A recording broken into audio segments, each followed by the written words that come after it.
Alvise Avati. Thank you.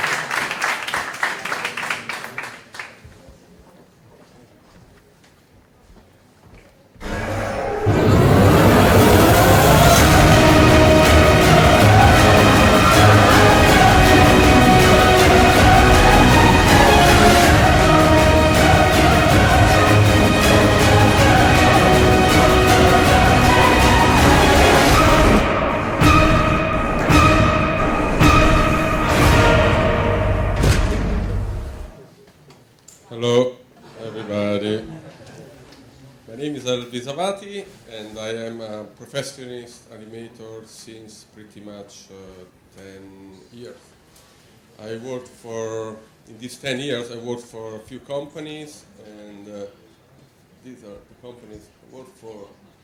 So I worked for WETA Digital in New Zealand, Industrial Light and Magic in San Francisco. Then I moved to London, and I worked for Double Negative, MPC, and Cinesite.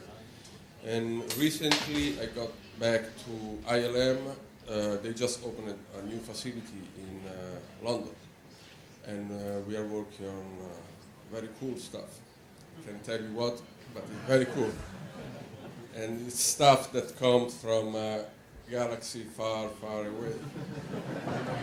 So Felix told me that I have to talk for pretty much 9 hours, or 9 hours. So there is plenty of time to talk about me, which is great. So let's start from the very, very beginning. I was born in 1971 in Rome, Italy. And this is me when I was 2 years old. I'm not that different, actually. Yeah, okay. So at that time, I wasn't thinking about animation at all. I developed some interest in animation when I was 27 years old, actually. I don't have the picture of when I was 27, but pretty much how I look now. Yeah, exactly, pretty much the same. So, when I was 27, I was working as a generalist, which means I was doing modeling, texturing, rigging, animation, compositing, a little bit of everything, tracking, camera track. And for some reason, I decided to focus on just one thing.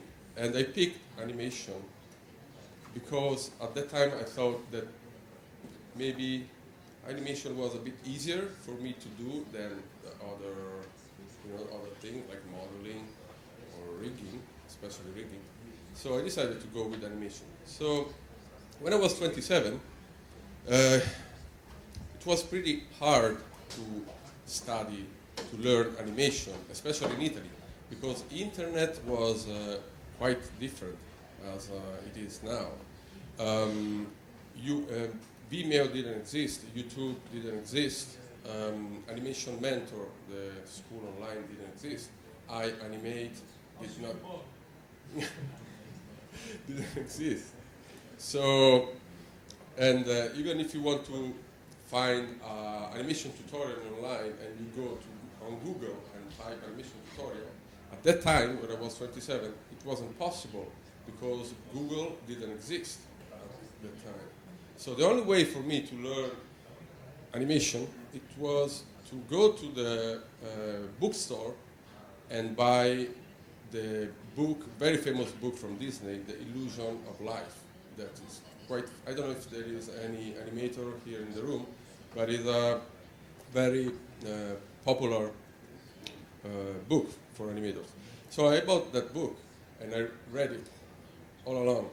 And in this book, there is a chapter about the 12 rules of animation that every animator has to read and learn. So I read the chapter. I read just the chapter, actually. Then I closed the book, and I said, okay, I am an animator now, because I know the rules. And so I said to myself, okay, now I'm going to make a short film. And I made a short film. And I locked myself at home. I broke up with my girlfriend to have as much time as possible to focus on that short film. I didn't want to, Did you break up with? Really? Great, great. Okay. And I made this short film. Now I'm going to show you just a little bit of this film because it's boring. It's horrible. But yeah, let me show you what I was doing in. It was 1997, and Toy Story came out. It was just came out, I guess. So it's very small piece.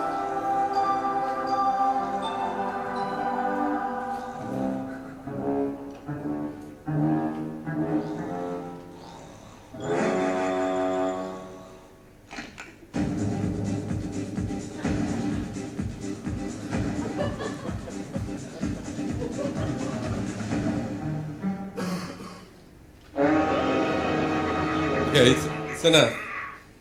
So, as you can see, I wasn't an animator.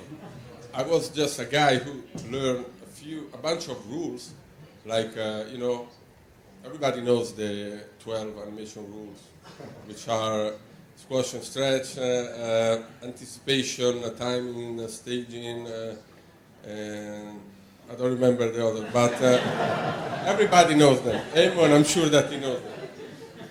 So, and it was pretty horrible stuff, but I thought that it was great. So I wanted to get some feedback from a professionist animator. I wasn't a professionist animator at that time. So the only way to get feedback at that time, it was to submit your work to a mailing list called CG Char. I don't know if it exists anymore, but in this mailing list, there were a few members coming from big companies, like Disney or maybe Pixar, I don't remember. Anyway, I sent my little shit, and I was waiting to get some feedback. In the meantime, I received a phone call. So the phone rings, and I pick up the phone, and it's a guy speaking in English, and he says something, but I couldn't understand because I couldn't speak any English at that time. Zero. Even now, I know. But so I pick up the phone, and this guy, Alvise, Canada, Epic Games. Okay, I hang up the phone because I was so embarrassed that I couldn't understand it. This guy called me again, so the phone rings up again, and I don't pick up the phone. This guy sent me an email the day after, and basically this guy was a guy from Epic Games in Canada, which is a company who at that time was working on Unreal Tournament video game. So he was offering me a job as an animator, but I couldn't understand what he wanted from me. So I replied saying, no, thank you, I don't want to come. And at that time, I was 27, 28, and I wasn't ready to leave my country. I was young. I mean, 28. You are still young. You have plenty of time to enjoy, the life with your family and shit like that. So, okay. In the meantime, I got some feedback from CG Char, and it was fucking bad feedback. Oh my God, they destroyed the short film I made. They said that I wasn't an animator, that was crap, and etc., etc. So I decided to give up with animation. I decided that I wasn't good enough. So I got back doing modeling, rigging, texture, and shit like that. And, oh, sorry, no, okay. And great stuff like that, like rigging. And it took me 4 years to think about trying again with animation. So when I was 31 years old, I decided to try again with animation. So I locked myself at home. I broke up with my girlfriend, which was another one, and I decided to do animation tests. This time I didn't want to get any feedback from anybody. I just wanted to do the test and whatever, how they're gonna look, who cares? I'm gonna do this test. And it took me like more than 1 year, actually, and to make these, and I made quite a lot of tests. And now I'm gonna show you just one not because it's any good, it's just because it's the only one that I found on my hard drive.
Okay. Thank you. It's crap. So I made a bunch of tests like this one, put them all together, and I made my first showreel as an animator. And at that time, the only way to show your work and to apply to get a job to a company, it was to send your VHS tape. There was no, YouTube and stuff like that. So I sent my VHS tape to pretty much 25 companies all around the world, and no one replied to this my videotape submission. Okay, now I want to tell you just a little bit about the importance for me of sharing the knowledge of animation, because I am a self-taught animator. I learn animation, at least the basic of animation at home. Like, most of the other animators that time, especially in Italy. So for me it's very important now to share what I've learned with other people. That's why I decided to make a few animation tutorials that actually are pretty famous now on the internet among the animation environment. So I'm going to show you now just one tutorial, and it covers the basic of the animation, which is the bouncing ball, and which is a test that every animator has to make when he wants to learn the rules of animation. It's short.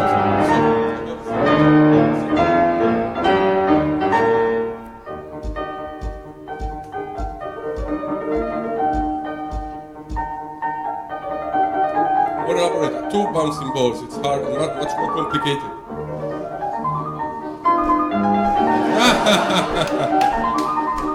I'm a very funny guy, I know. So, okay. Sorry, I apologize. Let's get back to the showreel and etc.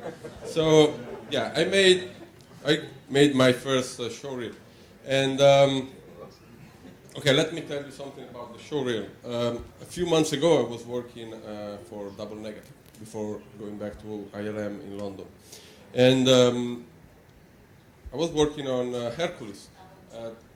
As a part-time job, I was watching showreels from animators, because companies like Double Negative, ILM, Cinesite, they receive hundreds of reels every month. So a supervisor can't watch all of them. So people like me have a look at this showreel and try to help out. So I was watching these reels, and I've noticed that a lot of animators, even if they apply for a job to a company like Double Negative, which is a creature animation company, they do creature animation, digidouble, stuff like that. But most of these reels were basically just character animation and acting. You guys know the difference between character animation and creature animation, yes. So if you want to get a job in a company like Double Negative, for example, you want to show your skills and you want to show your skills as a creature animator. You want to show your ability selling the weight of the creature that you are animating, the scale of the creature that you are animating, and another important, very important thing is that you want to show your ability in the details, because creature animation, it's different from character animation, for especially to me for this thing. It's about the details, and these are the details that make our creature believable. So, okay, how do you get the details in your animation? Video reference is a very good way to add details when you are animating a shot. But I found in all these years that video reference is great, but you should use video reference. That's my personal point of view. You should use video reference after the blocking stage, because animation is freedom, is creativity. It's just close your eyes and imagine whatever your creature could do. But if you start blocking your shot based on a video reference that you should, like using your body, for example, yourself, you end up having yourself wearing a suit that is like a monster suit. So you're going to end up having the monster moving exactly the way you are moving. But you are not a monster. You are not a creature. So, well, I am, yeah, kind of.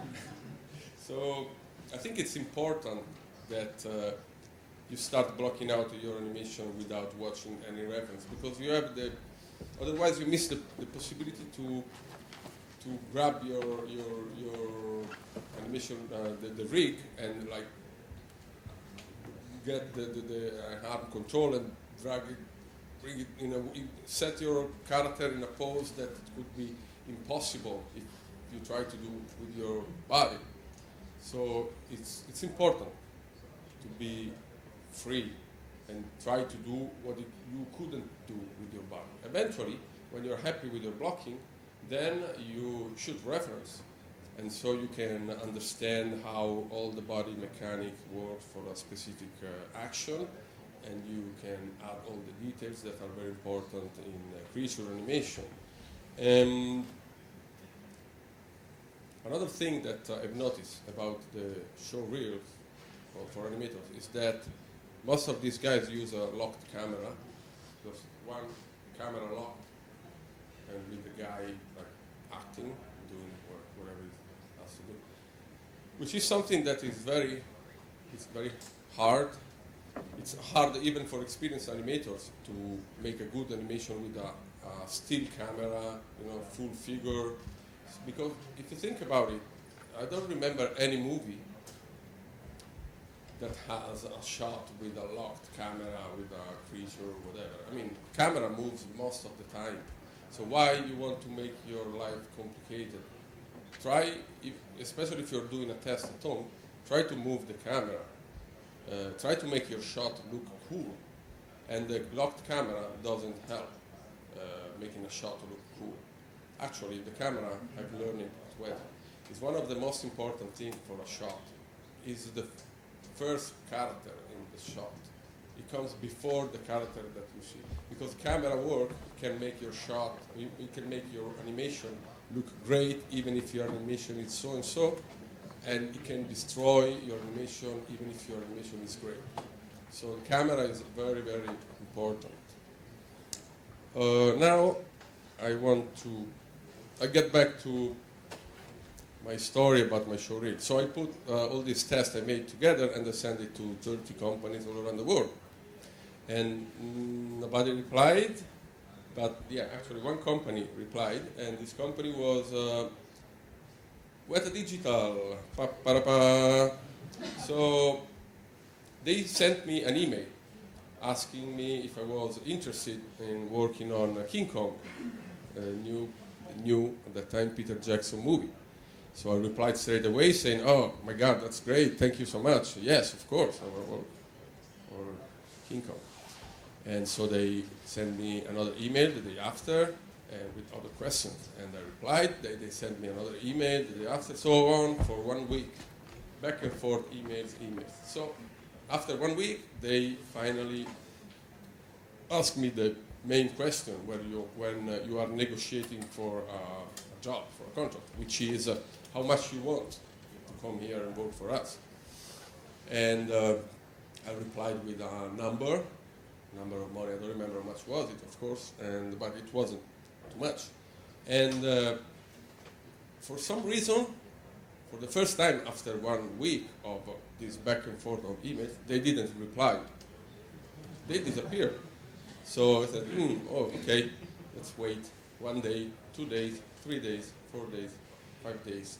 Oh shit, they're not replying. I was a bit nervous. I remember I was constantly checking my email every hour in the day, every hour in the night. I went to the mobile phone store to buy a BlackBerry to be able to check email when I was at home. Nothing, no email. After 2 weeks without any reply from WETA, I realized that, okay, it was just a dream, the dream is gone, and I have to move on, forget about it, whatever, blah, blah, blah. And so one day, I was sitting in front of my computer and I was cleaning up some stuff from my hard disk. And I was actually cleaning up emails and on Outlook. And I've noticed for the first time ever a folder called spam, which I never noticed that folder before, trust me guys. At that time spam wasn't so popular as it is now. So I click on that folder and inside this folder there are hundreds of emails about people who wanted to sell me Viagra, chalice, and penis enlargement. Hundreds of emails. At that time, I mean, for me it was something new. So I went through all these emails and chalice, Viagra, penis enlargement, chalice, penis enlargement, a lot of emails. And I was wondering why these people want to sell me a penis enlargement tool. I mean, what do they know about my penis? Why they think that I need a penis enlargement tool? Anyway, among all these emails, there was this tiny little email from WETA. And this email was basically saying that there was the contract in this email. They hired me, they gave me the job, but I didn't know about it because the email was in the spam folder. So it took me 3 weeks to know that WETA hired me. So all this stupid story is just to say that, yeah, if you're looking for a job, you don't want to have a spam filter installed in your computer. Absolutely. So, okay. Oh, eventually, I bought a penis enlargement tool. And it works. It really works. Trust me. Okay, so I got the job at WETA. Yoo-hoo! As a junior animator. 31 years old, junior animator. What the fuck? Okay. Okay, so I got to WETA. And I'm so excited because I'm going to work on King Kong. And King Kong fighting the T-Rexes, and it's my first job as a professional animator. I'm super excited. And this is the first shot WETA gave me to animate after 1 week of training, to learn the pipeline tools and all the stuff. And I'm not going to talk about this shit. This is the first shot they gave me to animate.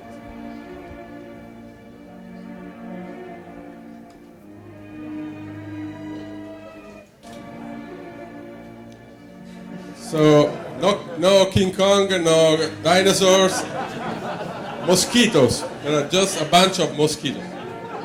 Yeah. So basically, I spent 3 months animating mosquitoes, while all the other animators were animating dinosaur and King Kong, super cool stuff. And I was doing this stuff. Okay, let me tell you something now seriously about what it means when you are a junior, 31 years old junior coming from Italy with, I didn't speak any English, and so yeah, it was pretty hard. The first thing I realized, it was that you have to work harder than anybody else in the company. So to be able to fill the gap between you and the other animators, the more experienced animators, you have to work harder. Because at the end of the day, it's a matter of experience, so it's a matter of time. So if you work hard, if you work longer hours, you're gonna, the gap is gonna get closer if you're not like dumb or retarded, whatever. So I used to wake up at 4 a.m. in the morning and take the car, go to work, and work till midnight. And that for, pretty much quite a few months. And but I was happy to do that because I was at WETA Digital. I was working on King Kong, super cool show, and I knew that was the first chance for me, the big chance for me to become a real animator. So at that time, another thing that I've learned besides this thing about working harder, which is common sense, it was that what it makes a good animator.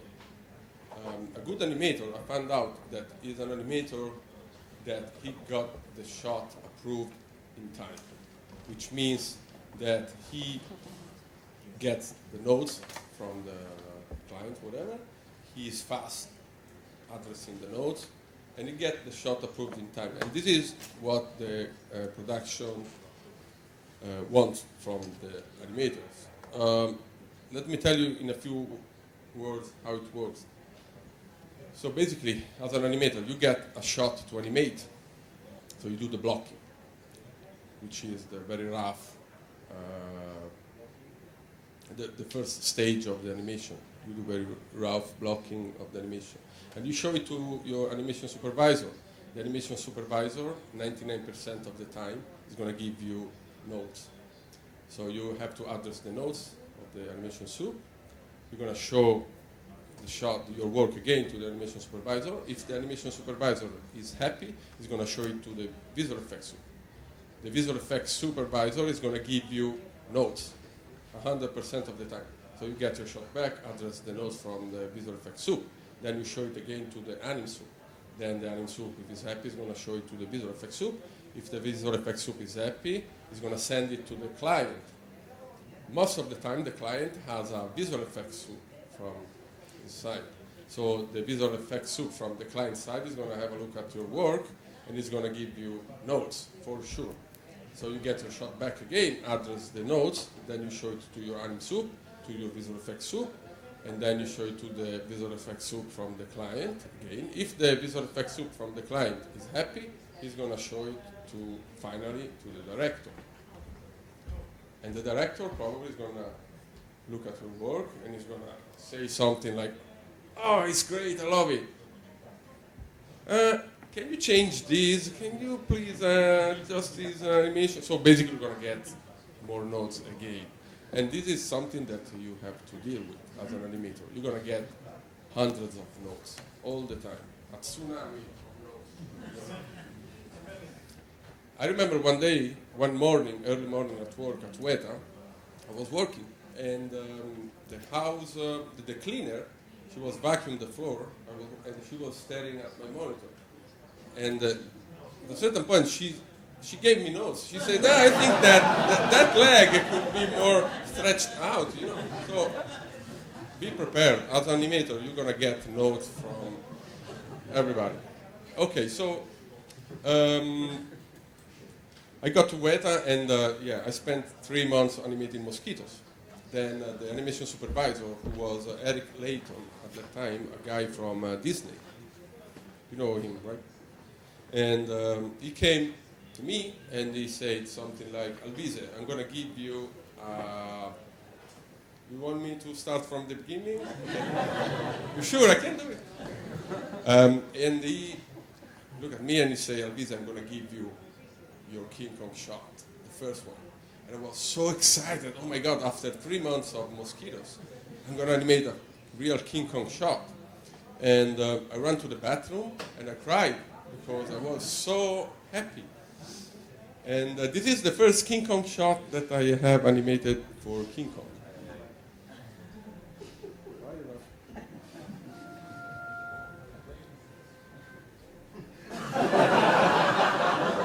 Yeah, this is it. Can you guys see King Kong? He's sitting on the top of the tower. So I didn't have to set any keyframe because King Kong is not moving at all. Just sitting there, like this. Just like this. Not moving. So I was quite depressed because, man, this is the King Kong shot they give me. Okay, so I decided to take the King Kong puppet, the rig, animation rig, and animate it by myself because nobody gave me any shot. So, okay, I want to play with the rig. So I did some stupid stuff on my spare time and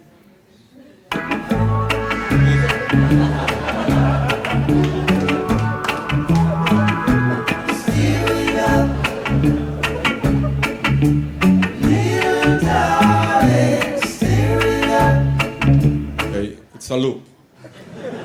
Okay, forever. Yeah. Besides this thing, I was, of course, doing other stuff, but nobody asked me in the company to do that stuff. So I did a few run cycle, and I'm going to show you this one again because it's the only one that I found on my hard drive. It's not any good. But, yeah.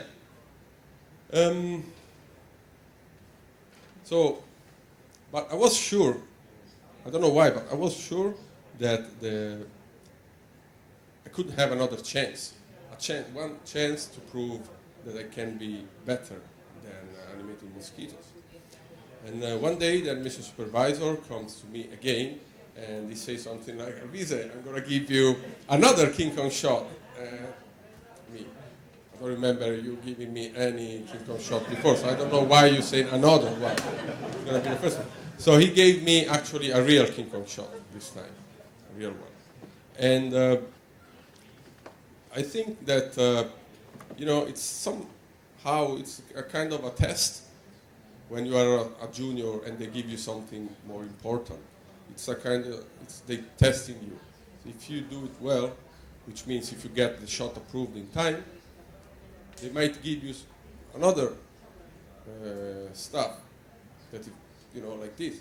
And so I think I've been lucky because I got the first real King Kong shot, which is the next one I'm going to show you.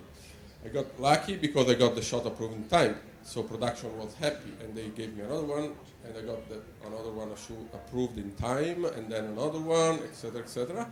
And then from being a junior, I became one of the King Kong animators of the team, animation team.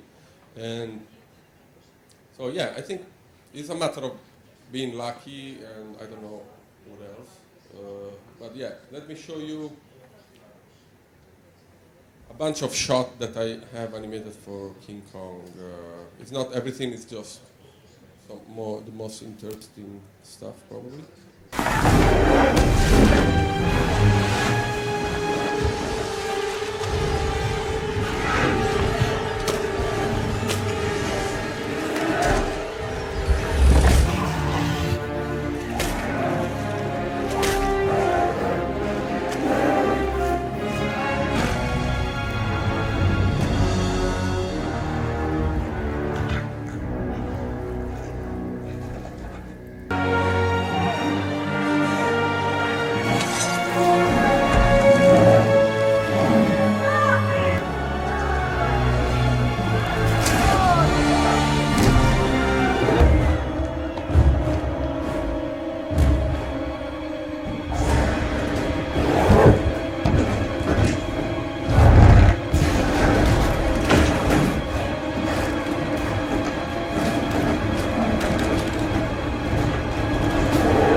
Okay, so let me tell you something. I don't have to. Really, you don't have to.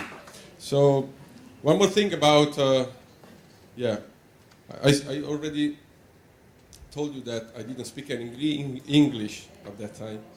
And it turned out to be a good thing, actually, because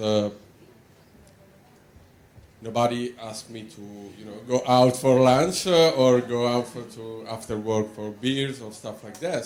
So I was working all the time, day and night. I didn't have any friend pretty much for maybe 1 year or something, which is good because I focus on my work. And I remember one day, the animation we were at dailies, all the animators and the animation supervisor. And the animation supervisor was giving me some notes about the mosquito stuff. And I couldn't understand what he was saying, so eventually I asked him, just in person, me and him, sorry, I didn't understand, what do you want me to do? And he said, Alvise, you have to make fly the mosquito from screen left to screen right. Okay. The day after, I addressed his note. The day after we had dailies, and I showed my work, and I realized that he said he wanted actually to have the mosquito fly from screen right to screen left. So basically the opposite of what I got. So my English was pretty bad. And this is me with Peter Jackson during an animation review. Yeah. Okay, so after, he didn't like the mosquitoes that I was animating, so he beat me on my shoulder and my neck. And so after King Kong, we at WETA worked on a few other projects, not small budget project, but not as big as King Kong. We worked on the Water Horse, and actually Marco Di Luca, who is here today, he modeled the main character. We worked on Aragon. Did you work on Aragon as well? No, they came from my lab, but we picked up. Yeah. And the Fantastic Four, and we worked on another small budget movie. I don't know, I liked it. Small budget movie, I don't know if you guys have seen it. It's Avatar. Have you guys ever heard about it? Really? No. Okay. So I worked on Avatar for not too long, a few months, because we decided to go back to move closer to Italy, because we were expecting a baby.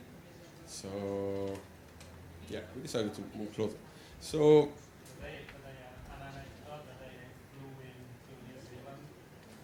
I flew into New Zealand to start working on Avatar. I went to his goodbye party. Literally just dropped, they picked me up from the airport. You're invited to a party. So that's where we met, actually. Okay, so I worked on Avatar for a few months, and I had the time to block out a couple of sequences. I'm going to show you one of these sequences. Okay, I'm going to show you the sequence and then we talk.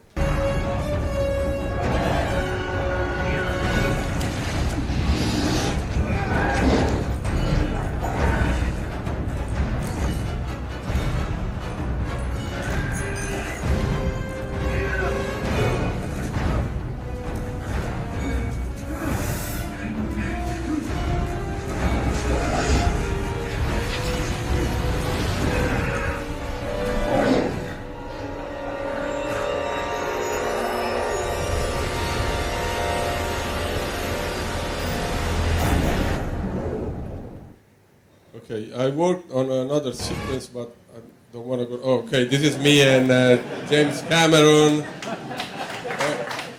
This is me and James Cameron. So, okay, I worked on that sequence, and I block out the sequence. Then the sequence usually get split in shots, so different cameras. Every shot has a camera, and every shot, I mean, they give every single shot to animator, and the animator is gonna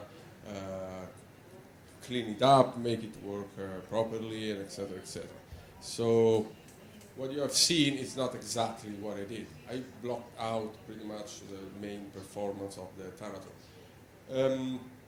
Avatar it's been a very tricky show because for animators, and not everybody was super happy because there is a lot of creature animation, but there is a lot of motion capture because all the creatures are keyframed, but the Navi, the tall blue aliens, they are motion capture, and Avatar have a very good motion edit department, but since this Navi, this character, have a very long tail and long ears, so a lot of animators had to keyframe the animation for tails and ears, for a lot of characters, for a lot of shots, while other animators were, keyframing the creatures and cool stuff. Kind of the same I was doing for the mosquitoes, but it's something that unfortunately you have to do, especially if you are, like junior or you just arrived into a company. I'm not going to show you the other sequence because I worked on it, and then we left. Me and my wife went to San Francisco, and I went to the cinema to watch Avatar for the first time after 1.5 years. Pretty much I was here in London, and I realized that James Cameron cut the sequence that I blocked out. And in this picture, he's telling me, Alvise, I just cut your sequence out. So that's why I'm showing you the picture. So, okay. Did I tell you already about the importance for me to share the knowledge of animation? I don't remember. Well, in case I didn't tell you, yeah. Okay, I'm going to show you another tutorial. This is important because it's about reference. We talked about reference before. And it's very important when you shoot reference and using yourself as the actor, that you must be as much natural as you can. Otherwise, it's not going to work. So this is a very short tutorial about how to use references.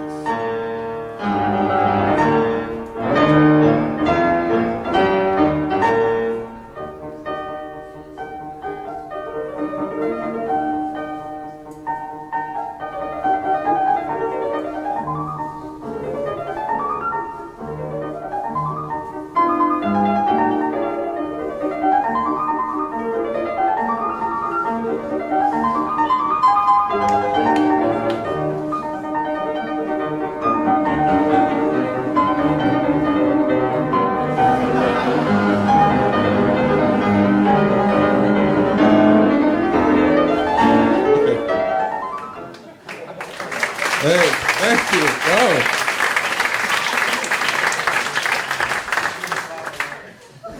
Thank you. As you can see, you must be natural when when you do this thing. You must be natural. So okay, we left WETA, and I went to work for for Industrial Light and Magic in San Francisco, and I worked on Transformers 2. Michael Bay movie, and yeah, I'm not going to talk about Transformers or ILM, but I'm going to show you a bunch of shots that I worked for that movie, and I'm going to show you a bunch of shots I worked when I moved to London, and I went to Double Negative, and I worked with Mr. Eamon Butler here on John Carter.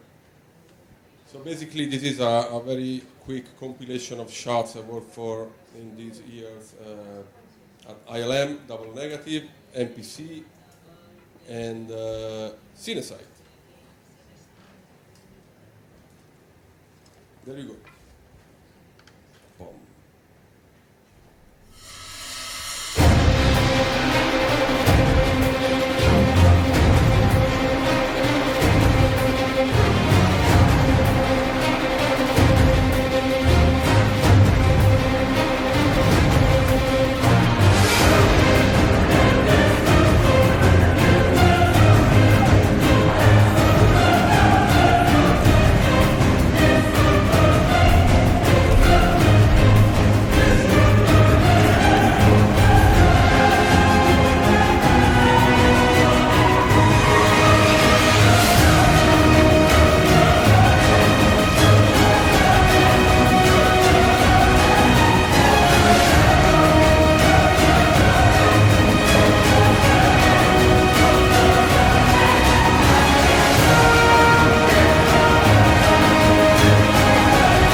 Okay, so this was a bunch of stuff I made.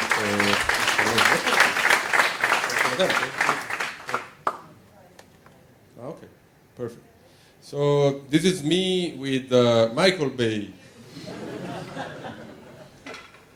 And okay, this is the only one picture with me and a director that is real, it's not Photoshop, and it's me with Andrew Stanton, the Pixar director. I just want to show you this picture because my head is 1.5 times bigger than Andrew Stanton's head. It's unbelievable. Yeah, I'm very proud of my head. Okay, so now I want to talk to you quickly. We still have 8 hours, right? I want to talk about, okay. I was wondering myself a few years ago why I wanted to become an animator. And I realized that I wanted to become an animator because I wanted to tell stories, which is, I think, what every animator wants to do.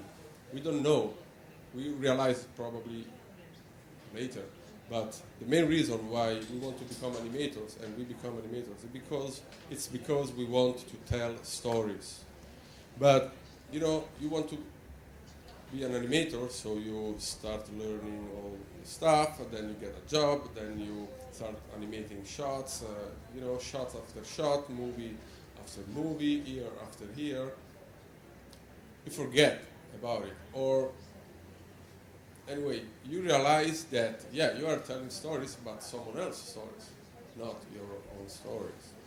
So, this is something that is quite common it happened after many years, like 10, 15 years. Most of the animators I know, they have at least 1 or 2 short film script for short film or feature film or whatever, because they want to use everything they learned all this time of experience. We learn so much about animation. We learn about editing, camera, we learn about audio, we learn about acting. So we learn everything that we needed to tell a story.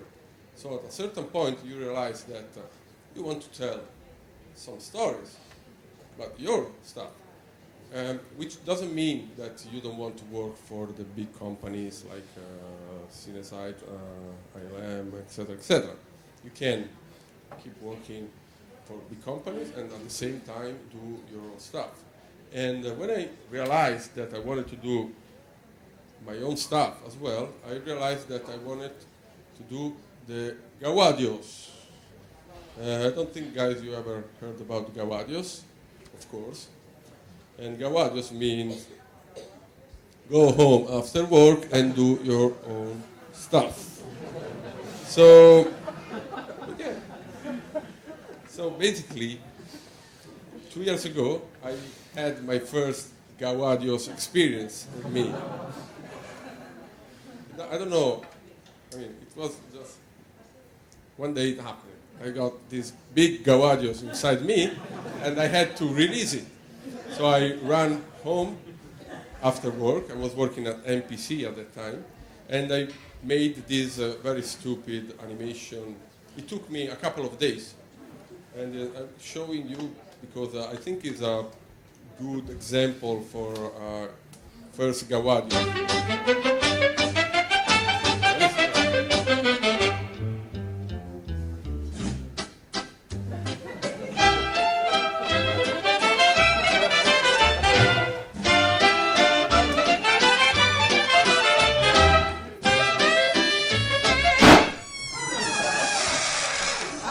Okay, so this is not King Kong, this is not Avatar, this is not Transformers, it's nothing. I know, it's horrible. It's a very bad animated model, render, everything is bad. But I enjoyed a lot doing it because I unleashed my creativity. And okay, I can do better than that. But it was, I mean, this is what animation means to me as well. It's not just working for a company and do your shot.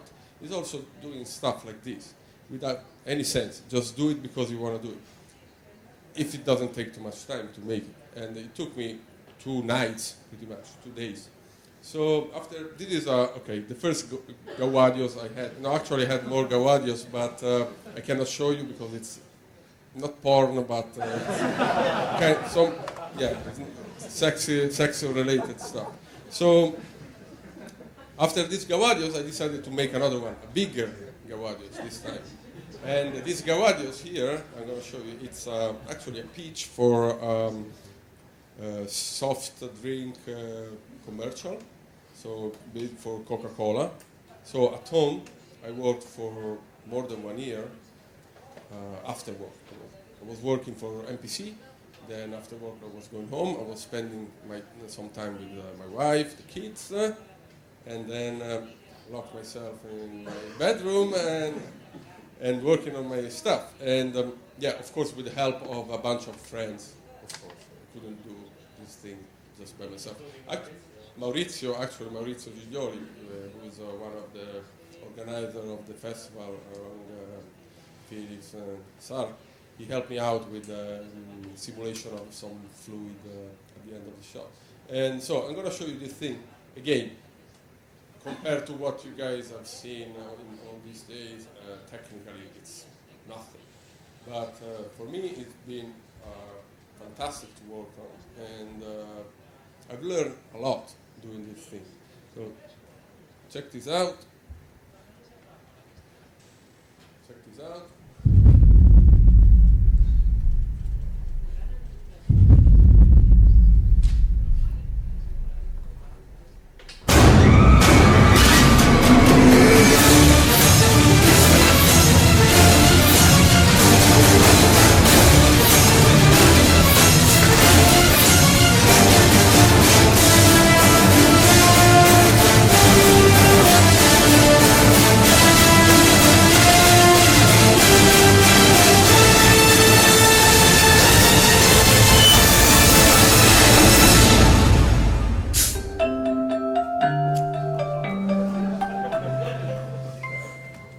Okay, so this is the second example of.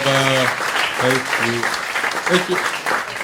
This is the second example of Gawadios, and as I said, these Gawadios took me 1 year of my spare time. And after this one, I decided to make another one, a bigger one this time. And I learned a few things working on this one. I've learned that if you want to make big numbers on YouTube, you have to make something either funny, very funny, or you have to use cats, or Chuck Norris, or books. So I wanted to use a monster because I love monsters. I think that I'm kind of okay animating monsters now after 10 years. So I wanted to make use a monster as a main character of my new short film. And I wanted to make another fake commercial. So I knew that I wanted to use a monster, a very violent monster killing people, and but you know you working on your spare time, so you cannot afford to create photorealistic human beings at home on your spare time without any money. So I decided to put these human beings inside astronaut suit. So you don't see them, but you know that inside the astronaut suit there is a human being. So okay, I have this monster killing, I want this monster killing these astronauts on the moon, because the moon was a perfect set because of the astronaut. So I had basically the rough idea on my mind. So I was thinking about, yeah, okay, this astronaut on the moon, this astronaut is stopping the flag on the ground, monster come in, he start killing the people, the other astronauts, one is running away, he's trying to reach the camera, that in the meantime the camera is pulling back, so the monster grabs the last astronaut, is smashing on the ground, the camera stops and it reveals that there is a fourth astronaut hiding behind a rock. So everything was perfect it was working great. I just need to find a punchline, a joke at the end to make it funny, because I knew that it was very cinematic, violent and everything, and epic, but I needed a joke. And to be honest, I don't know how the fart joke came out. I was just standing like this, and somehow the fart, not from my back, the fart just came out of my mind, not from my. And so I thought, okay, this is a nice idea. So I ran. I wanted to make an animatic, which is the first thing that you make when you want to test your idea, if your idea works. So I drawn the animatic very quickly. I cut it together with Final Cut, and I watched the animatic for the first time. No, actually, it took me a few hours to find the perfect fart sample to use for the animation. I've downloaded hundreds and hundreds of farts, and I had to listen to them. I mean, yeah, but I found the perfect one because it's very elegant but funny at the same time. So I put everything together and I played the animatic for the first time, and at the end of the animatic, when there is the fart, I laughed. And I was surprised because I laughed at my own joke that I knew. How is it possible that I'm laughing at my own stuff? And I played it again, and I laughed again. So I said, oh my God, I must be idiot. And I played again, and I laughed again for 3 times. So I decided, okay, this must be really good. At that time, I was working for Mr. Hammond Butler here at Cineside. He was, and still, he's the head of animation there. So I decided to show him the animatic just because I wanted his opinion. I mean, he's a legend in animation. If you really want to have some feedback, you go to Hammond Butler. He got all the experience and the work. And so I showed him the animatic, and he laughed. He watched it and he laughed a lot as well. So, okay. 1 week later, he asked me if I was interested in making the short film Beans with Cinesite. He would be the producer and I'd be the director. I said, oh my God, it's crazy, unbelievable. Yes, of course. So we started working on it, and I must tell you that he's been not just a producer, because he's actually been a co-director, because while I was very busy animating the monster and the guys, and especially I spent a lot of time with the camera, because I wanted the camera to work well. So he was looking after everything else, rigs, the compositing effects, the audio. He actually made also the pack shot at the end of the shot. So he helped me out a lot. He actually co-directed the shot with me. And so we put this video online, and the 16th of December 2013, and after 1 week, we got like 1 million, I don't remember exactly more, 1 or 2 million. Totally unexpected. And now the video hit like 10 million views just from the official Cinesite channel, because I'm not counting all the clones or the copies that are around the internet, and I'm sure that it's at least 5 million, 6, 7 million more. So yeah, it's a lot of views. So everything is totally unexpected. And why I'm saying this, not because I'm cocky, but because everything started from the Gawadios. From I wanted to tell stories, something, and I made stupid stuff like the dancing boobs or the Coca-Cola, but you never know what is going to happen when you have a potentially good idea.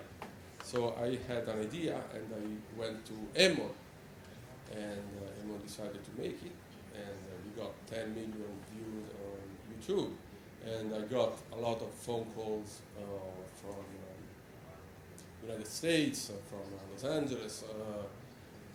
I don't want to talk about it because it sounds like I want to be Yeah, but I think that it really makes sense to try and develop your own ideas while you are working for companies, because especially for animators, not riggers, animators, because at a certain point of your career, not now probably, but eventually in the future, you will find out that you are a storyteller. If you are an animator, you are also a storyteller. So the sooner you try to develop your own ideas, the better it is. And so I think the first hour is gone, so we have 8 hours left. I'm going to show you just beans because I'm very proud of it.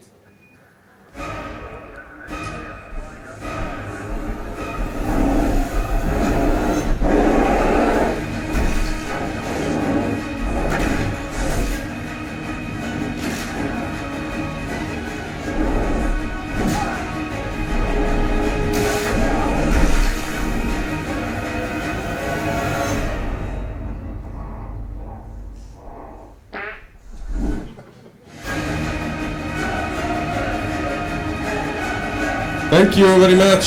Thank you, really appreciate it.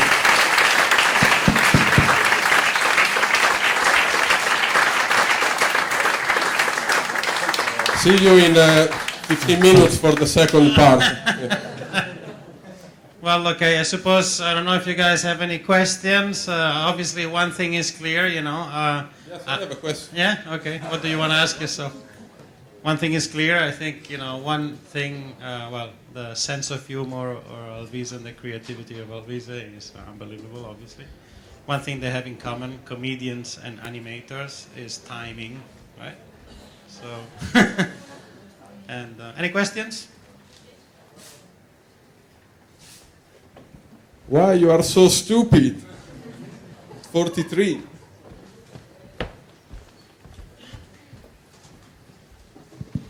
Hello? Hi. Hi. Thank you for the talk. It was very funny. Thank you. Yes. I was wondering, when you start animating, how do you get those models? Because if you know something about 3D, that's okay, but maybe you want different things and creatures, and how do you get them? Because that's actually something that I was supposed to talk about, but I forgot. yeah, but the free models are so, you see all of them everywhere, and if you don't know how to make them, you start working with the rig, and then you don't know anything, you never finish them. My experience is a little bit out of date because when I was a junior, it was different, and there was not so much competition as it is now. But I think now, if you want to make a show reel, a good creature animation reel, and you want to use, of course, good creature rigs, which is very hard to find on internet, I think you have to ask someone. Yes, if you have a friend that is a good rigger or whatever, you have to ask him to make a good rig for you or something like that. Yeah, exactly. I mean, there is no way out. I've seen a lot of nice animation tests, creature animation tests, using very bad rigs. Actually, there is kind of this is a good introduction to something else. I recommend you guys go and see the presentation from Post 23 downstairs right after this, right? Then there's Godzilla, and we close. That's the end. Also, because Post 23 has something that could answer this sort of thing as well. You know, maybe I don't know if they're going to present this officially or not, but that is definitely something as a service they're building exactly to answer this question. So it's very, very interesting. I think if you're a student and you're looking to animate something, one mistake that I see a lot of is people will animate a realistic looking rig that they've downloaded in a cartoony style, or the opposite. They'll get a cartoony rig and try to animate in a different style, and then it just doesn't work. So, you know, if you want to do something realistic, find something that looks realistic, and then use reference, and always show what your reference is, and you know what your starting point is. But there are more and more companies now that will actually sell you rigs if you dig deep enough on the internet. They may not be finished and have skin and texture and fur, but they'll look fairly realistic. But I think if you're a good animator, you can take a simple, chopped up squid-like rig and do a good job with it. You know, and a good animation supervisor will be able to tell if you can animate that. Yeah. Is it true that they need to someone to see that they ask for final look? Years before, they liked to see anything, but now I was told that they ask for very nice looking renders with the animation. I don't understand why. No, I don't think so. Most of the show reels I've seen so far, they are just play blast, or if you are a junior, of course, if you don't have experience, play blast is more than enough. Absolutely. That's what I was thinking. And yeah, or maybe a play blast with motion blur, but just a play blast without text. It doesn't have to be like a final comp. Absolutely. Yeah. Okay, thank you. Thank you. Just avoid that company that asks you. All right, guys. I think it's good. So you guys have time to go and see Post 23 downstairs. Thank you very much.